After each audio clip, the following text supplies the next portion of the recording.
one half of Two Smooth Operators. One day we'll get that straight. I am doing it solo tonight because Robert is at the Mr. Fence Academy retreat. And he is apparently having such a good time that he is not on the show. So today's episode is actually going to be about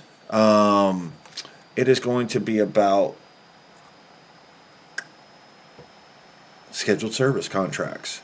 Now, I do have a video where I did how to do that, creating the form part out of it, and the administrative part actually is kind of important because you don't want to play it by ear when you're out there, and you need to have some kind of documentation. Not only does it help communicate with the customer, but it also, for past performance wise, it'll help you possibly spot problems in the future. For instance, if you see a start capacitor that's running low or low voltage, or that the batteries aren't holding a charge as well when you test battery backup and so on.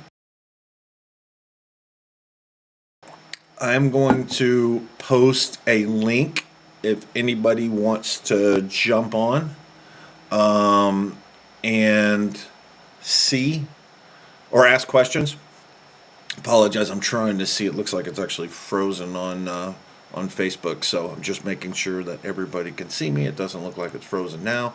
So over at Two Smooth Operators, TWO Smooth Operators, I'm going to post a link in the description that didn't pop in there.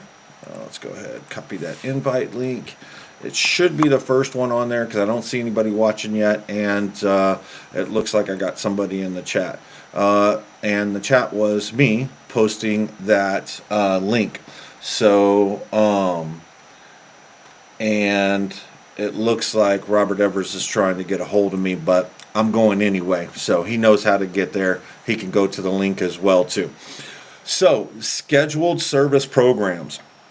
It's something that I've talked about quite extensively over the last couple of years, since my mission here recently has been get fencers more profitable, faster, and get predictable results out of automatic gate operators and access control. And if I haven't said it before, if you haven't heard it before, rather, electronic access control, in my opinion, is where the biggest opportunity is right now. And for fencers and people that are out there doing that type of work, maybe landscapers as well too, you already have the clientele. Now, just because you have the clientele doesn't mean because they bought one thing they'll buy another from you. But you already have the work ethic, you already have the systems in place to get out to the job site and so on. So it's a great opportunity for you guys to put in equipment. We're talking about electronic access control that has a reoccurring monthly revenue model already built into it.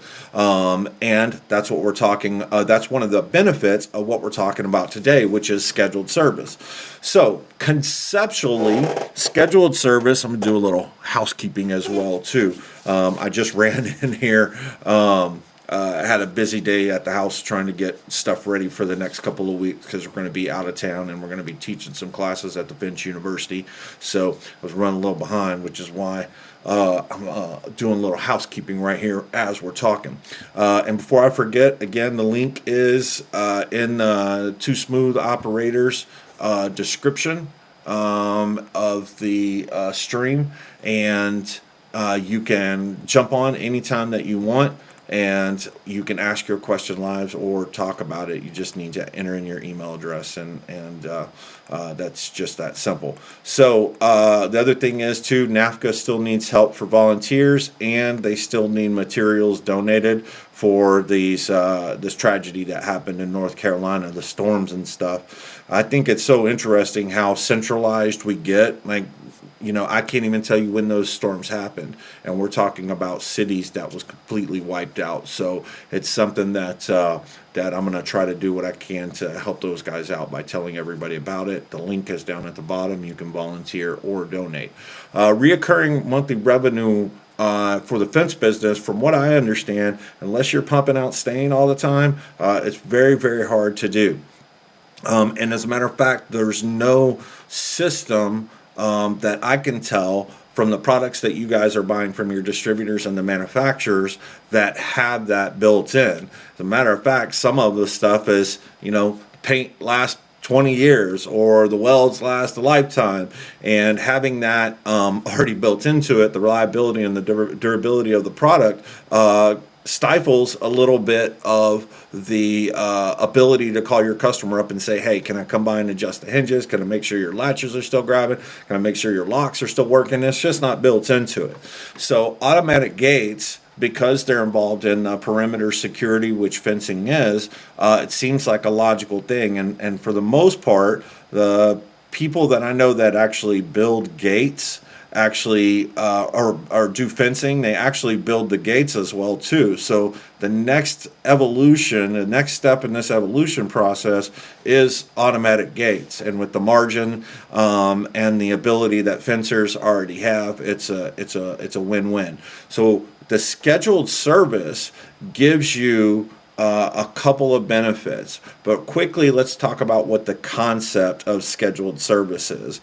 It's just like the oil change in your car. It's not preventing anything from breaking down per se on the rest of the car. It is just servicing it based on what the manufacturer is recommending to get a longer life out of it. And possibly like your car as well too, especially if you're using it for work, it is lowering the downtime. So conceptually, that's what you're trying to do. You're actually trying to increase the life of the component, and you are trying to shorten the downtime of when it breaks to when it gets back online by knowing what's going on with it, working with the equipment every quarter or every 6 months or every year, and knowing where these things could actually pop up and cause you problems in the future. So it helps shorten the downtime. And in my opinion, that's really, in essence, all it's doing, which is why I word it like that, scheduled service. I do not word it as preventative maintenance because, in essence, we can't predict what's going to happen with the gate. A lot of things can happen environmental wise that we have no control over it, especially when you're going out there maybe at most once a month, but realistically once every 3 months. So you're not going out there that much. So preventing anything from happening to the gate operator, I think, is not smart from a branding standpoint, and it's not smart from a marketing standpoint because your first things your customer is going to ask is, I thought we were doing this service to prevent it from breaking down, and now that it's broken down, I guess I really don't need scheduled service because I might as well just have you come out here. So if you can tell your customer that is about shortening downtime and about saving you time when these things happen that happen to just any gate operator, no matter how much you service it, you can pitch it a lot better than saying that we're preventing something from breaking. So conceptually, we're trying to shorten, or actually we are trying to stop it from breaking, and then we are trying to shorten downtime, but really shortening the downtime is really the best that you're going to do. And when we talk about marketing a little bit, that is one of the benefits that you could provide to your customer, along with discounts and a quick service. So if they have the scheduled service, they're priority, and they can be first on the list as soon as they call you. So that's conceptually what's going on. Let's talk about the three main categories that I always get asked about when talking about scheduled service, because I pitch it pretty hard. I mean, especially a lot of my people that are coming to my class and asking me to do consulting for gate operator installation. That is something that I'm telling them all the time, that you have got to build this into your program because of the benefits income wise, but the benefits of training, the benefits of being a one-stop shop, and the loyalty in the gate operator world is not that big. The times that you see in loyalty is really when it's hard to onboard people. And it's not, people aren't buying a new house and then calling you and saying, hey, can you come service this gate operator? They're going with the companies whose sticker, which is already on the front, or decal, I should say, if Mark Cobb is listening, the decal that's on the front, because that they're under the assumption that this is the company that put it in, this is the company that installs it, this is the company that's familiar with it. So loyalty is not a big part of it. So we have got to be a one-stop shop, and having this reoccurring monthly revenue gives you a reason to pick up the phone and call the customer every 3 months, and that's a good thing. It's not a bad thing. It's a good thing. You get an opportunity to go to your customer and say, hey, I noticed y'all didn't have a keypad on the front. Hey, I noticed that so-and-so's moving in next door. Have you met your neighbors? No problem. I'm going to go over there and I'm going to give them 15% off their next scheduled service because they know you, and I'm going to put your name on it, and so on. So it gives you a lot of benefits in that aspect for your fence landscaping business. So 3 main things I get asked about are the contract, marketing, and the mechanics of doing it. What list? What should I put on my list? And what should be included in that? Are there different levels of that, and so on? So let's talk about the contract real quick. So obviously, any kind of contract that you're listening to some guy talk about who's not an attorney, not a lawyer, you really need to get advice from an actual lawyer or somebody who's had their paperwork looked at by a lawyer.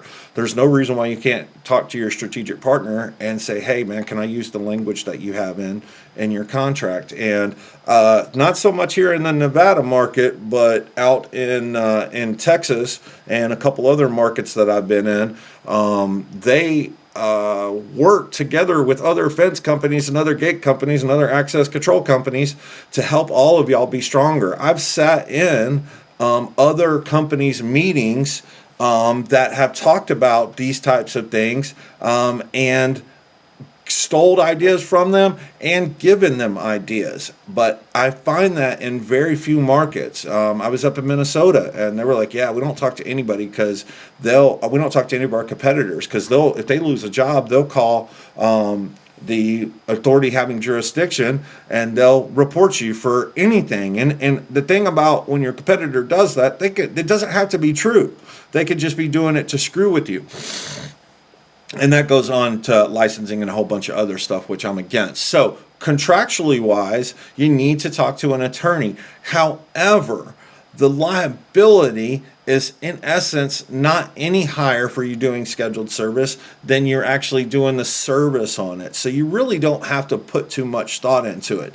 You want to be detailed. You want to have what's included, what's not included, the price, the number of times you're going to come out, what you're doing when you come out, because I have scheduled service programs where we only do 2 full schedule services a year, and then the other 2 trips out of there, we're doing what I call a lube and leave, which is inspect it, blow everything out, put ant killer out, and then lubricate everything and leave. You need to put that in there as well too. So really, in essence, the contract that you have to do any type of service on there is a good place to start, but you want to put what's included and what's not included. And when you're doing that, take a look at how this applies to my marketing. If you're talking about master links being included in there, put that in there that, hey, we're including master links with it. It's a 50-cent piece. However, when the list is longer and longer and longer of all the stuff that's included, is the customer thinking that they're getting more value or less value? So when you're putting this stuff in your contract, it's not necessarily like I'm going to hold my customer to this. They're not getting free master links. They're not getting free chain bolts. I'm not replacing the chain, and so on. Think about it from a marketing aspect, and also think about it how often those parts break and wear. So not very often, especially now that you're out there every 3 months, let's say. Now that you're out there, you're going to increase the longevity of the parts by servicing them regularly.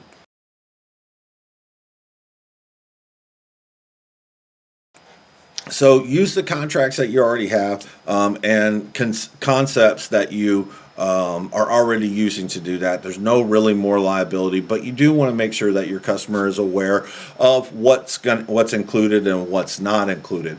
And then the term of it as well too. That's actually a benefit, because you get 10 or 15 of these, you can start scheduling stuff with your employees around that. Allows you to make a little bit more better decisions about forecasting what it is. So contractually wise, use what you already have, and then make it logical, list everything out, and then obviously anything that comes with legalities, talk to an attorney in the market that's familiar with those things.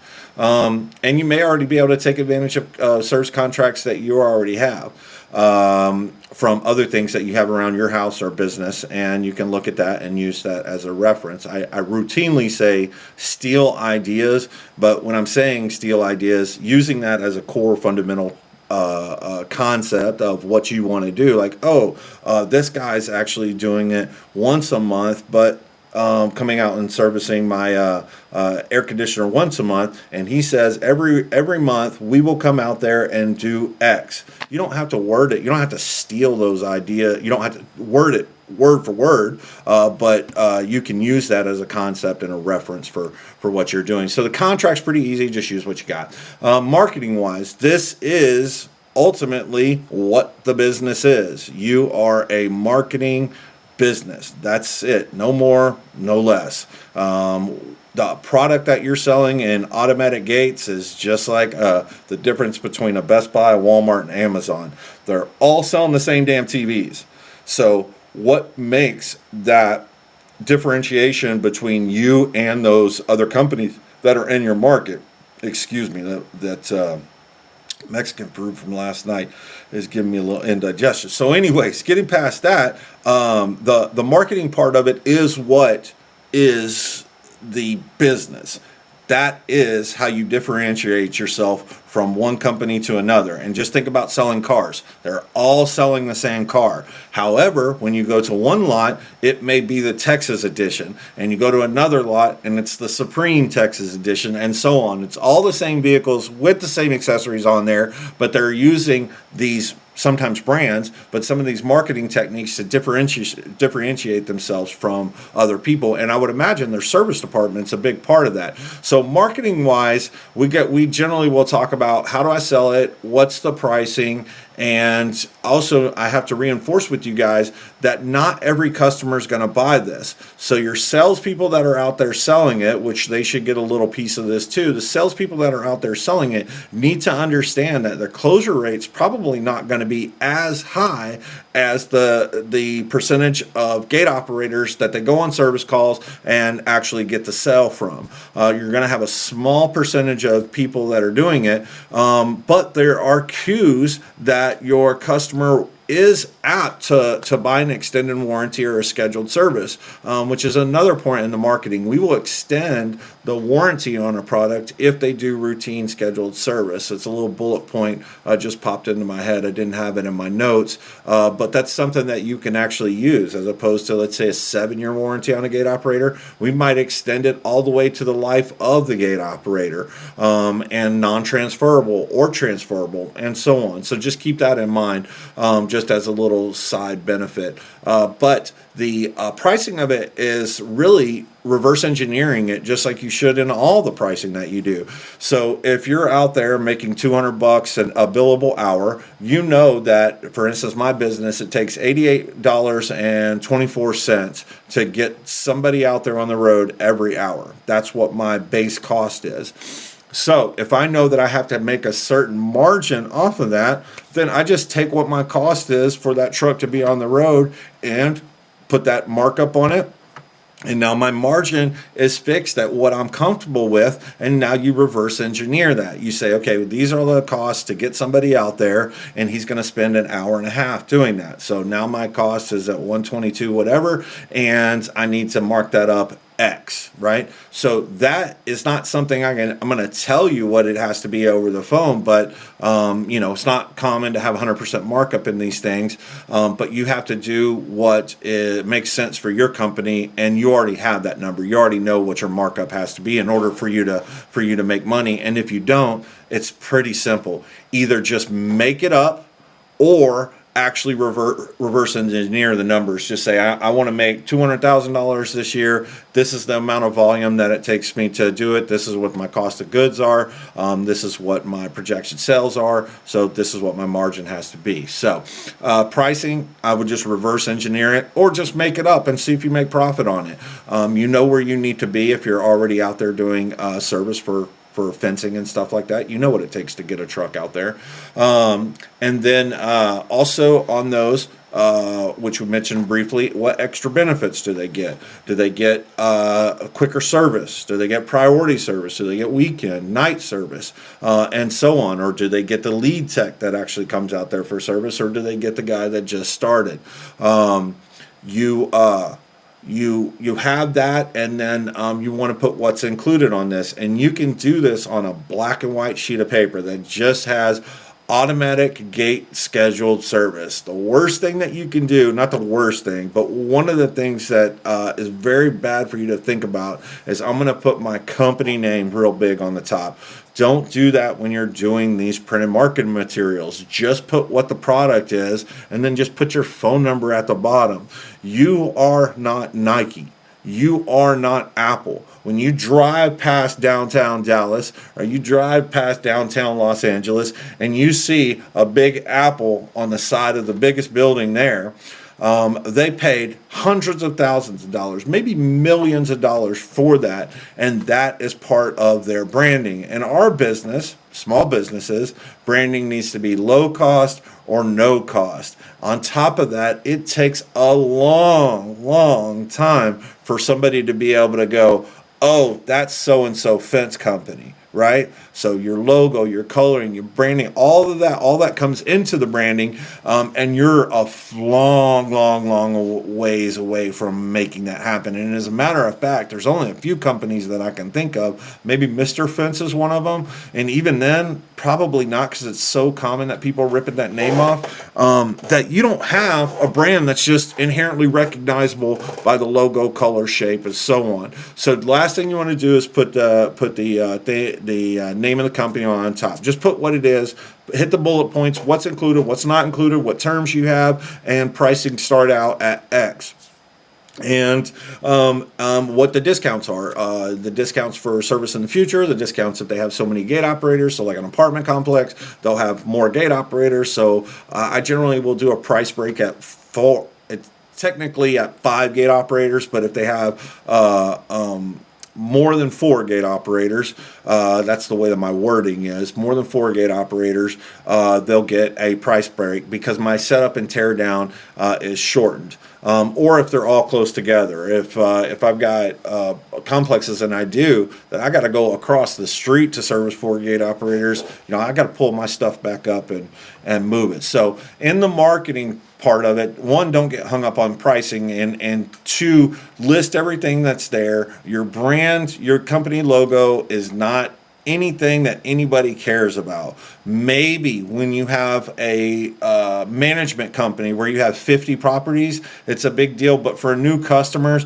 don't worry about that. Just put what it is, the benefits, and then your name, address, and phone number on the bottom, and even then, that's iffy. You don't want to confuse the issue. You want to make it to where the call to action's easy.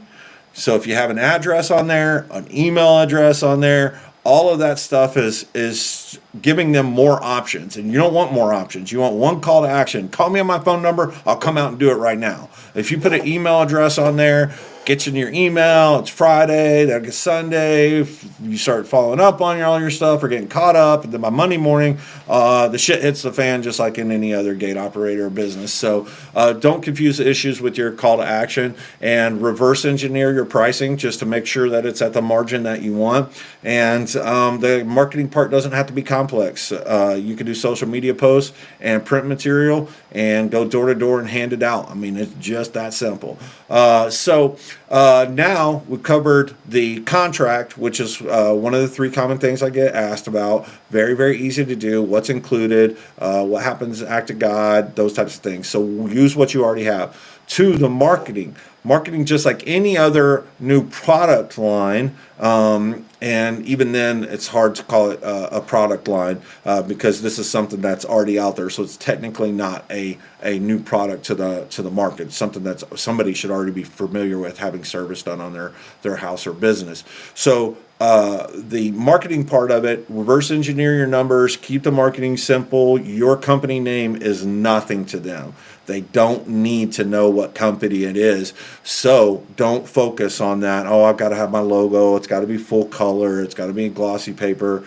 Don't do that. You need to make it to where you can walk over to the printer, print it out, and go hand it out to your guys. And there's nothing saying you can't pay a third party to go hand these out door to door if it's legal in your city. And that's another thing. If you are going door to door, you want to make sure that you're meeting all the laws. So the third thing that gets asked about all the time is like, well, what's included? Everybody always wants to see everybody wants to always see my list, because I have a 126 point inspection list, and it's bigger than that now. It's more than 126 points. I won't put it in there tonight, but if you're watching this other than Sunday night, you will. I'll have a link in there to show you how I build the forms. And if you pay close attention to the video, it's actually on YouTube, Brooks, the access control expert, on that channel. And it should be building something with forms or something like that. I didn't have time to put it in the link, but I'll do it in the next couple of days. If you pay close attention to that, you will actually get, at that time, the fundamentals of what was on my list and actually what I checked for when we went out and did service. So you can skip the line and go right to that video, and you can actually pause, write down, oh, he lubricates a chain. Pause, oh, he lubricates a limit shaft, and so on. If you want to be cheap about it, you can do that. If you don't, call me in and we'll schedule time, and I'll tell you how much it is for us to help you set that up. But I do have categories that you can work off of. So I'm going to read the categories real quick, and then we'll talk about them briefly, and then we'll wrap this thing up in another 10 minutes. So the categories are, do you have your pen ready? All right. The categories are inspect, cleaning, repair and replace, adjustment, test, lubrication, access control accessories, documentation, and marketing. So those are the categories. Now let's briefly talk about what that is. Let's actually also briefly talk about my hair too. Damn, that is luxurious, man. Holler in the comments if you like that luxurious hair. I mean, dude, that's like Greek god style. I'm about to go out to dinner, so I had to wash the hair. Inspection. Inspection's relatively simple. This is the initial point that you can take stock of everything that's happened since the last scheduled service, or on a new customer, everything that you see that's going on with the gate, whether it's loose material, whether they don't have devices that make the gate safer, whatever the authority having jurisdiction in your area is, what they say you actually need to have. So it allows you to make an assessment of what's going on. Oh, here's something that's really key. This is a really golden nugget, and I want you to pay attention very well while I'm actually scrolling through mine and Robert's phone numbers to make sure we get that up there as opposed to that link that's on there. There we go. Call me if you need help setting this up. This is very, very key. When you go do scheduled service for somebody for the first time and you set up that contract for the first time, the items that you're talking about covering, so let's just say it's V-groove wheels, guide rollers, chain bolts, master link. There needs to be an initial inspection that the customer pays for that has documented the pieces and parts that need to be repaired or replaced in order for those things to be warranted in the future. What this does is it prevents anybody from going, okay, so and so said that I needed to replace the chain. And I know he'll cover the chain under warranty if I get this scheduled service. So why don't I go ahead and just get the scheduled service and he'll cover the chain? That's not how it works. Everything has to be brought up to a certain standard, and then you will start to warranty it. Anthony says that luxurious hair, though. Man, it is horrible. I mean, look how weird it looks. It looks like I'm like a 90s rock star. Hail to the girl again. Say one thing, I rock my way. That's what I think of, like Alice in Chains with that hair. So anyways, that has to be brought up to a certain standard before you're going to warranty it. They're not going to walk in and go, oh, I know that I have to have 5 loops replaced, and since the loops are covered under warranty, he's going to have to pay for this 2 months later when he catches on that the loops are bad. So make sure everything is brought up to a certain standard. If you don't want to do that, or if the customer doesn't want to do that, that could actually be a key. However, there could be an initial period where not everything is fully covered under warranty. So you could go 180 days, you go 360 days, and so on. And that stuff is not covered under the warranty till we get past this point. And what that does is it allows you, just through time and dealing with the system, to get familiar with how the actual stuff is working. So during that inspection phase, it is to take stock of what's going on, but don't let your customer, or don't forget that it has to get up to a certain level before you start to warranty those parts. And I warranty chains and chain bolts and master links. And if you're lubricating that stuff all the time, it does not matter. Just cover it under a warranty. I mean, how often are you replacing a chain bolt that goes bad? I mean, it's just not that often. So you got $7 into it, just put it under your warranty. And chain's one of those big deals that happen to HOAs and high traffic areas all the time. Cleaning. So during the cleaning process, what you're doing is not only blowing out and brushing and scrubbing all of that stuff off there, you're allowing yourself to take stock of what's going on. If you're having to pull out a brush and scrub grease off of the gear reducer, then maybe we've got a leak. If we see a lot of fine black dust, maybe we have a belt or pulley that's not aligned. So during your inspection, that's what's going on. You're looking at it, and it allows you to document all the stuff that's going on from the beginning, and then also take stock of what's going on that maybe you may need to repair or replace. Repair and replace. Wow, that's a great segment. Cody put something on here. Let's see what he's got to say. Master links on number 40 chains are the main thing I ever do with chains. Right, so there you go. So just replace them for free, covered under your scheduled warranty, call it a day. Repair and replace, relatively simple. This belt goes bad, maybe it's covered under your warranty, maybe it's not. A gear reducer goes bad. I mean, it has to be all-inclusive type high-dollar warranty for something like that to be replaced. But it's not something that in my day-to-day contract that I have set up for replacement, those bigger parts. But guess what happens? You just now turned $250 or $300 scheduled service call into a $700 one, and you made that customer happy. I'm tired of this bullshit that these manufacturers, these distributors, and all this shit, they don't want to talk about price because they're concerned about price fixing, whatever the hell. there is nothing happening in the gate operator business where multiple companies are getting multiple installation companies. Let's make sure that we're talking about that. Multiple installation companies are getting together to get pricing at a certain level. It's just not happening. So all this bullshit about not talking pricing and during the class, you have to talk about it. We're small business owners. We're not doing this for fun. We're doing it to make money. So I'm tired of going to these classes saying, oh, we can't talk about price, these goddamn Facebook groups,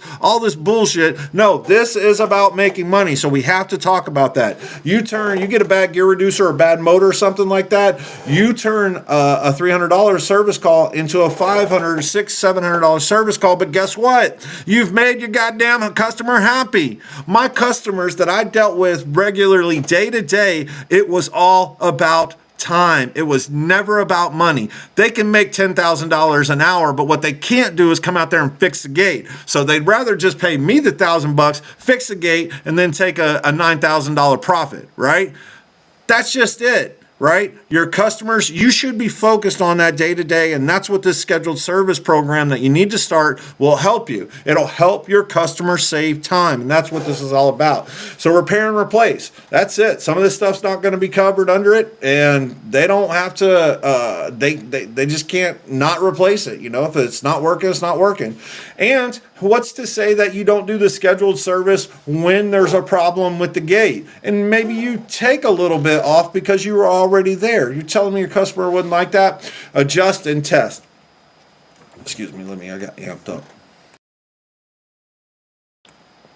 Anytime we're talking about these trainings, what these people who aren't in the field try to teach you how to service and install and run your business, it's a sad day.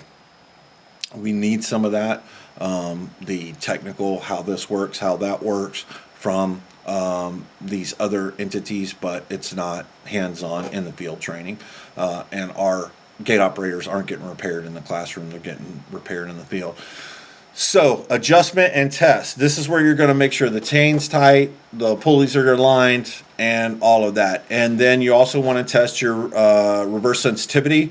You want to test, make sure your photo eyes are working. And nowadays, since they're all monitored, they're obviously going to tell you if they're not working, and so on. So that's what you are doing in your normal day-to-day service. So that should be pretty easy to do. And then we just got a couple other things: lubrication, access control and accessories, and documentation and marketing. And you guys will get my 45-minute pitch of you need to have scheduled service. If you're a fence company, gate operators allow you to have a reoccurring monthly revenue.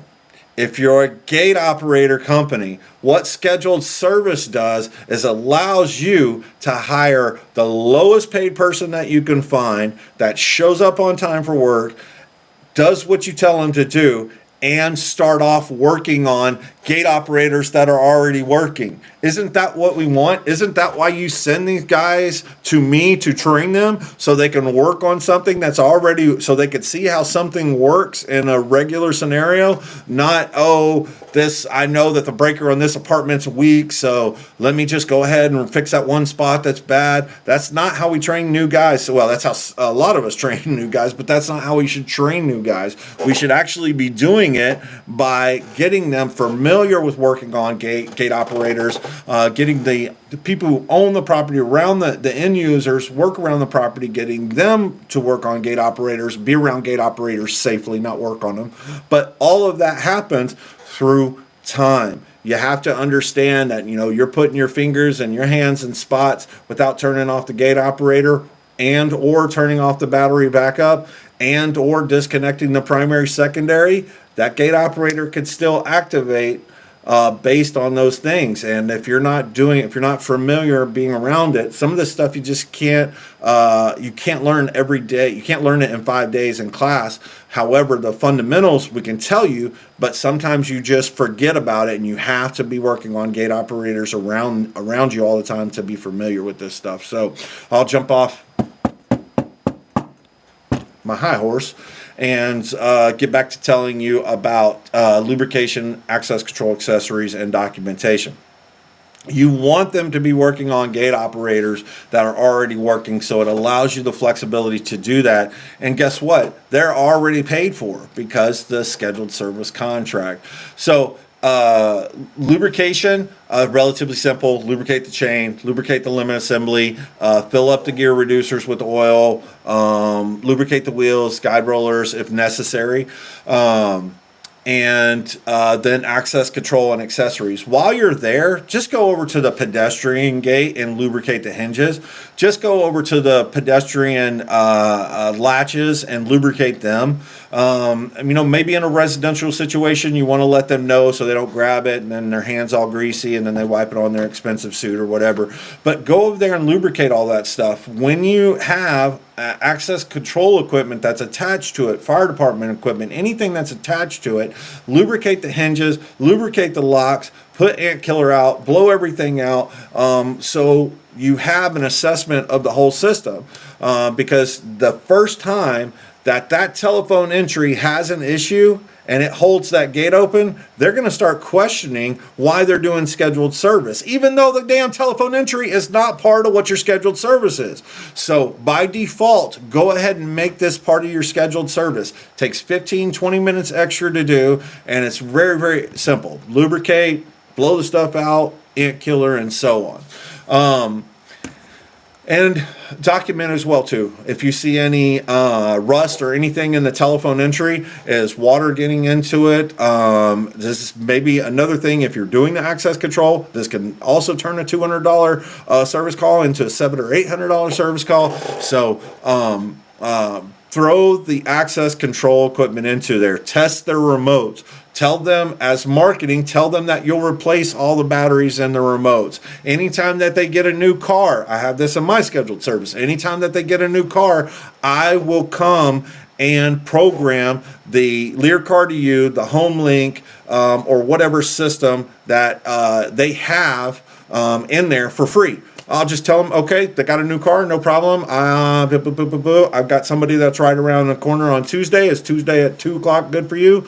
Boom. You're telling me your customer wouldn't appreciate that? Every new car that they get, what if their kid buys a car? What if their kid moves back in? I'm sure a lot of parents are excited about that, and they want to program the remotes to the gate operators, their cars to the gate operators, and so on. Just include that stuff in there.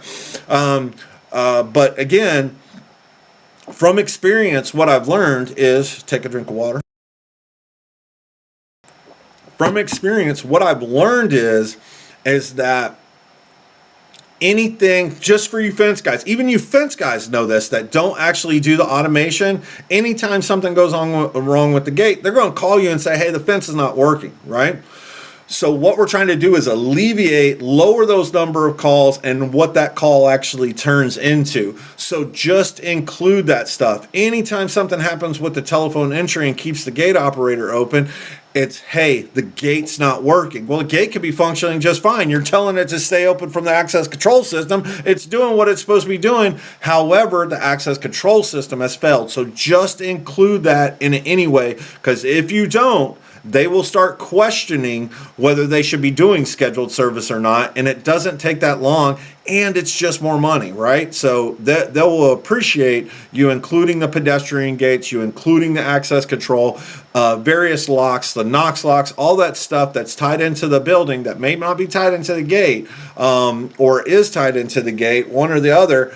They're going to call you and say, hey, the gate's not working, even though it's not part of your system. So just go ahead and throw that on there. It doesn't take all that time. Now, documentation and marketing. Well, we talked about marketing before, but that was the marketing to sell the program. Now what we need to do is apply this to upsells, referrals, new products, lifetime of the gate operators being shortened because as it gets older, new safer devices that need to be added to the gate. Signs get old, not if you're doing JC Gurry signs. And by the way, JC Gurry just did a new package for you guys. It's less than $1,000. It gives you 50 decals, 50 signs, and 50 magnets. So if you're doing HOAs, single family residential, people don't throw away books and they don't throw away magnets. And that was non-sponsored advertisement by Rick Bobby Inc. Don't even know what to do, right? So that's it. So the point was, is JC Gary's my buddy there, always on here, and I put that on there because they always comment on my stuff. However, you can use those signs and decals to make money, not to lose money. You could drive by apartment complex after apartment complex, say, hey, you don't have signs. I've got signs. I'll put them on you for $50. I'll put them on your gate operators. I'll put them on your gates and $50. No problem. I won't even charge you any labor. And guess what's at the bottom of that sign? Your decal, your sticker that has your phone number on there. So anyways, it gives you the opportunity for new safety devices and all that stuff that are coming out, and they're coming out. Get ready. UL's gonna make some more labor devices to make your gates safer. So you can use safety as an opportunity to be profitable. Making gates safer doesn't mean that you actually lose money.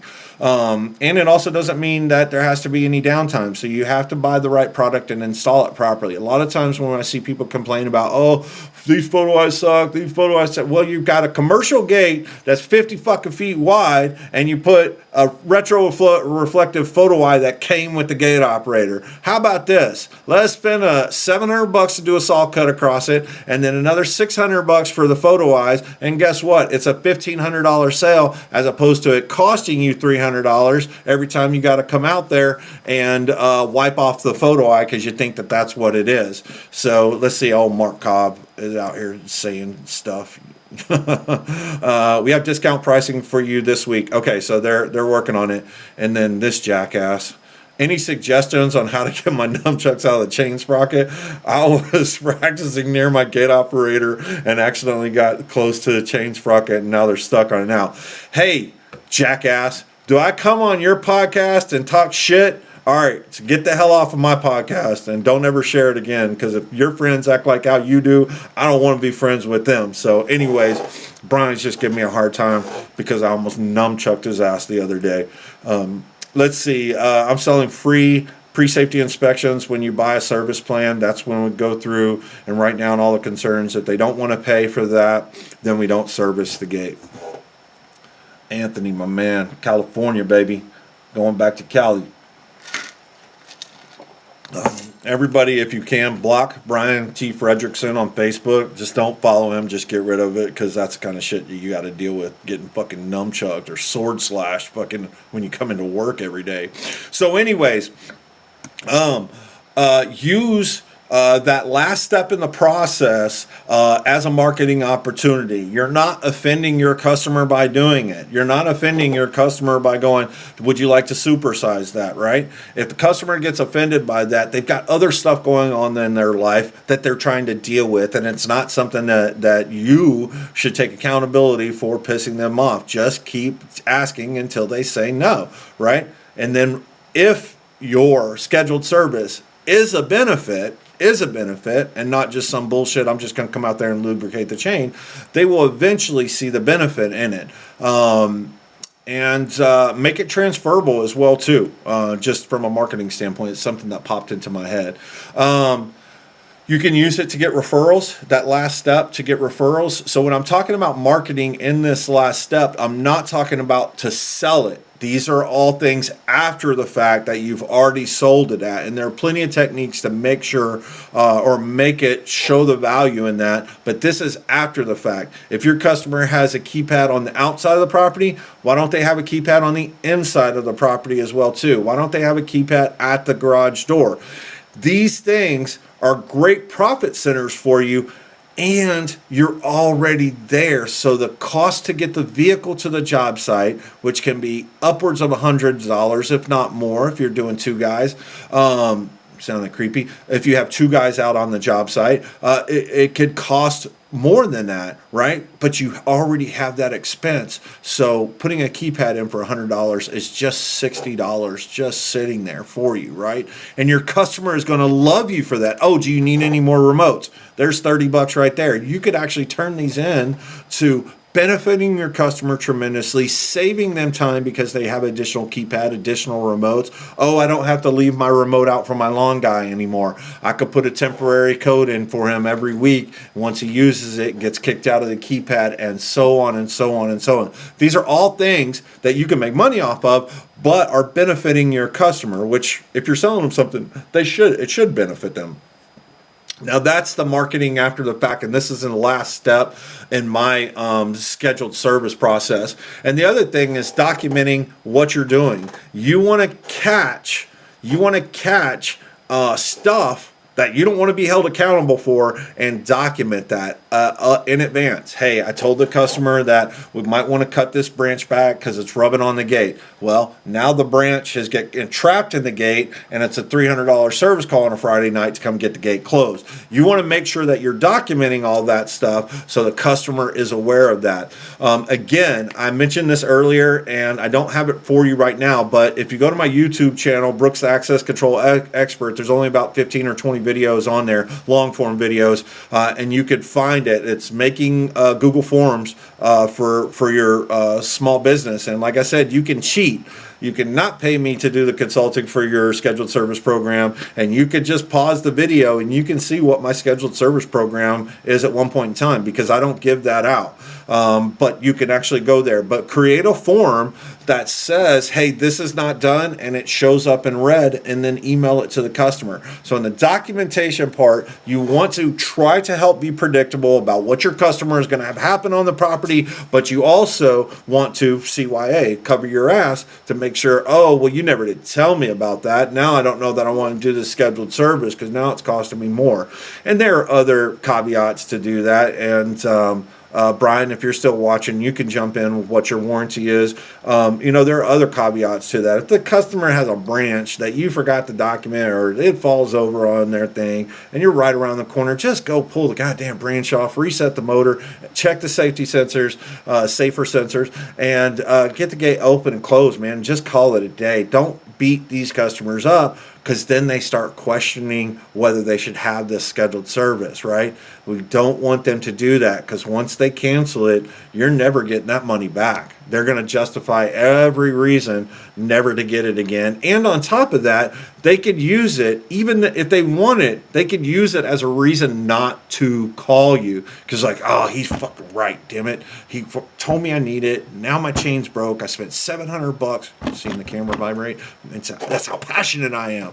Now I've spent $700 with this other gate company. They told me this need to get done. They told me that. But if I would have done scheduled service, man, I'm not going to make that guy right. I'm going to just go with this other company's scheduled service, and I'm going to give them the contract that you gave me, and I'm going to tell them just to do that. So don't get to that point. Just cover this shit when it comes up, man. I understand some of you guys in rural areas that have big service areas. You can't just go, okay, it's an hour away, I'll be by there, today. I get it. You can't do that. But you also have to understand that it's a lot harder to get that customer to re-sign a contract after they've already quit for a couple years than it is just to keep them on it, man. That's why Amazon Prime, all these systems work, is because they're a small enough dollar amount that the customer may not take advantage of, but will not be recognized when the husband and husband, wife and wife, girlfriend, boyfriend get to the kitchen table and they start going through their bills. That's not high enough to where they're going to cancel it. And when you have these HOA board meetings or these apartment complex meetings, they're looking for some place to put their damn money. And if you don't go pick it up, I got no sympathy for you, because everybody's got that gate budget in those commercial properties, whether they pull it from this or pull it from that. You don't want to be the guy that at the end of the year where they got $500 to spend on gate operator budget, they go, nah, we're not going to spend it. We don't have any problem. Guess what happens the following year? That budget gets cut by the amount of money that they did not spend, and you're not going to go out there and pick it up. I got no sympathy for you, because I'm going to go pick it up. If you're in my market, I'm going to go pick it up. And remember that this is not something that every customer is going to buy. You're going to have a small percentage of customers buy that. Some of these apartment complexes have very, very small budgets, so they're really just, patching it together. And if you can make the gate safer and help them patch it together, do it at an economical price, it's great for training your new guys on gate operators that already work.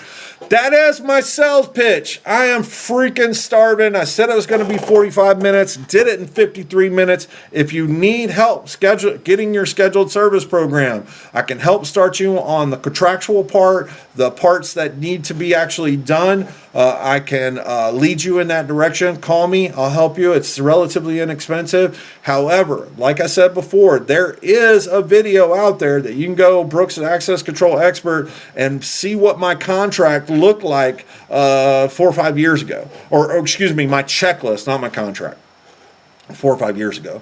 If you want to see what my contract looks like, just pay me to come out and do scheduled service and then cancel it in 3 years after the term is up. So let me go hit the chat real quick and say, Anthony says, thanks, buddy, man. Hey, man, I appreciate your support. Us fence and gate guys, we got to stick together and help each other out, because a lot of us are one-man trucks just like I am, and that's it. I got subcontractors that I pull in when I need, and I'm helping other people out there get their business going, so we've got to stick together.